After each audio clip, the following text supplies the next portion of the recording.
Hello, I'm Morris Ortense. I wrote a book about growing up in a large family that ran a little roadside motel in Louisiana in the 1970s. The book's called Stone Motel, Memoirs of a Cajun Boy. And you can get it through your local independent bookseller through the IndieBound website, which is indiebound.org.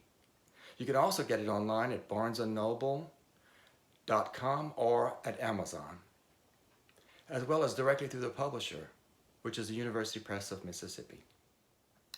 Today I'll be reading from chapter 7, which is called Where the World Begins. Papa's massive blacksmith hands hover gingerly in circles over my little stomach, where the crippling pain undulates. The pressure is so immense, it startles me. I am silent. My eyes dart around the room. My legs thrash. "Try to be still, Sha," Papa says softly before returning to his prayer, mumbled almost inaudibly in a blend of French and some other language, something my 5-year-old brain isn't meant to comprehend. It's the ancient, intimate tongue of the Louisiana traiteur. After only a minute or so, the intense warmth coming from my grandfather's fingertips and his strange but not entirely foreign mutterings began to do their work to still the electric bolts that moments before had been violently jabbing my gut, as if trying to break through to the outside and causing me to crumple over onto the kitchen floor. When Mama figures I have had more than just a touch of indigestion, since the peppermint and Coca-Cola, it's our remedy for almost everything, she'd given me hadn't helped, she calls Papa in from the outside, where he was repairing a wheelbarrow handle for Madame Soileau, who lives just next door in her pristine white house, which is always the tidiest on the block.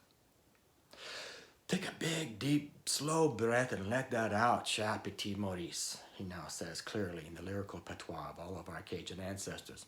I take in a half-breath of air and timidly breathe it out. "Non, Cha, more big than that. Comme ça," he continues, sucking in his own big breath of air to demonstrate, as he pulls Mama's old patched quilt over me. Standing stiffly behind her husband, Mama's face has gone white. Her eyes are watered with worry. I do as instructed, suck in a big, deep breath and then let it out. "That's good, Cha. Now you gotta say this next prayer with me. Notre Père qui est aux cieux, que ton nom soit sanctifié." I recognize the Lord's Prayer right away. "Notre Père qui est aux cieux, que ton nom soit sanctifié," I repeat, and then say the rest along with him. "Donne-nous aujourd'hui notre pain quotidien. Give us this day our daily bread." Pulled fully inside the prayer, I begin to relax. The sharp jabs in my stomach have now completely disappeared. My legs have stopped moving. I breathe normally again, relieved but not surprised. It's not the first time my grandfather has healed me or Mama or one of my siblings. There are many traiteurs, faith healers, in little bayou towns all over South Louisiana, but Papa's gift is particularly powerful, and his skill has become widely known. People come from as far away as Baton Rouge for him to treat a variety of ailments. Severe headaches and persistent stomach aches mostly, but also complaints wrapped up under the catch-all of nerves. Lying there now, in that recuperative state on that smooth mustard brown sofa in the living room of my grandparents' house on East Jackson Street in Ville Platte, all of my senses are fully alive again, instead of uniformly trained on the upheaval going on in my belly. Aside from the faint scent of the sofa's aged naugahyde, there is a sweet, musty, more human mix of smells that have collected in the house over the years. They assemble in the delicately crocheted doilies Mama has placed on the side tables, under lamps, and over the back and arms of the bloated green recliner. The scents also gather in the oblong ragweave rug that lies atop worn varnished planks of the hardwood floor. Each of these items holds decades of soothing smells that have collected in the room or wafted in from the kitchen, of chicken and sausage gumbos past, of sweet fig cakes, roasted pain chaudin, and countless links of Saturday morning boudin. All this, of course, also intermingles with remnants of the White Shoulders perfume, the Aqua Velda aftershave, and the subtle perspiration of neighbors and relatives who, when the weather's too cool for a visit on the porch, have coffee or on nights in December, a shot of bourbon and a cup of eggnog with my grandparents. A dark, elaborately carved mahogany cuckoo clock on the wall above my head tick, tick, ticks away the minutes.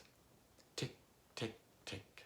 And a wisp of air pulled in from the attic fan in the house's center hall is just cool enough to compel me to tuck my exposed foot in under the blanket.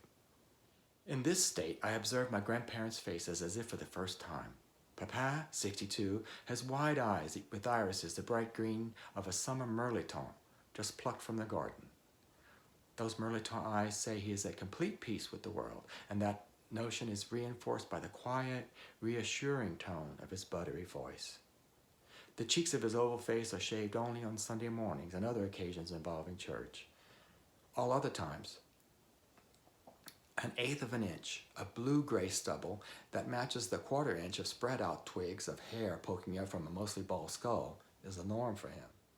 Today, like most days, even church days, when he makes an effort to remove it with his pocket knife, there's black under his fingernails. I figure that has something to do with why they call people like him blacksmiths, although to him and Mama, and most people in their little Cajun town, he is a forgeron, and on top of that, a traiteur. This combination makes perfect sense to me because both jobs involve repairing or putting things right for people.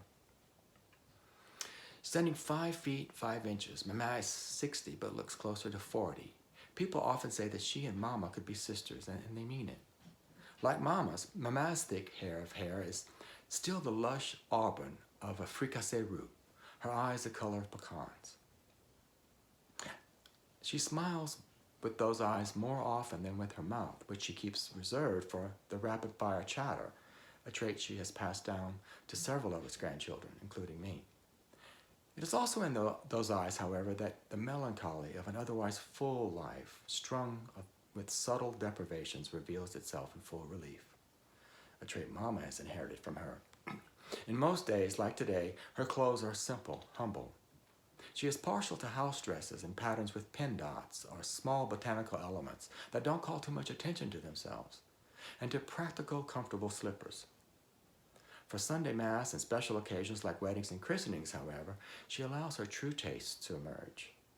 Those clothes are bolder, more assertive, evident in the big floral prints and bright yellows and greens and blues, and the patent leather shoes she prizes for their shine. Now take another big breccia, Mama says, sensing that her husband's work with me is done. She is most often by his side when he treats family or neighbors or people who've made a special trip to town for his help. Let all that misère pass right out of you, Sha. I do as instructed. Another big breath in, a big breath out, and finally all of my misère, the internal misery that my Mama has just pinpointed, flutters up and out of the room, like a chatter of released tsetse birds. Papa bends down and kisses my forehead. His stubbly face lightly brushes my skin, the familiar feeling and unique comfort to us both. The violence in my stomach gone, I feel not only immense bodily relief, but a sensation my little brain isn't yet sure how to process. I'll learn later as I grow to experience more of the world that what I'm feeling that day in my grandparents' house is safe. I feel safe, completely safe. For me, it is a sensation peculiar to this place and to the times I spent in the company of these two fine people. This has been a reading from Stone Motel, Memoirs of a Cajun Boy, written by me, Maurice Ordwin. You can find more at www.morrisardin.com. Thank you for listening.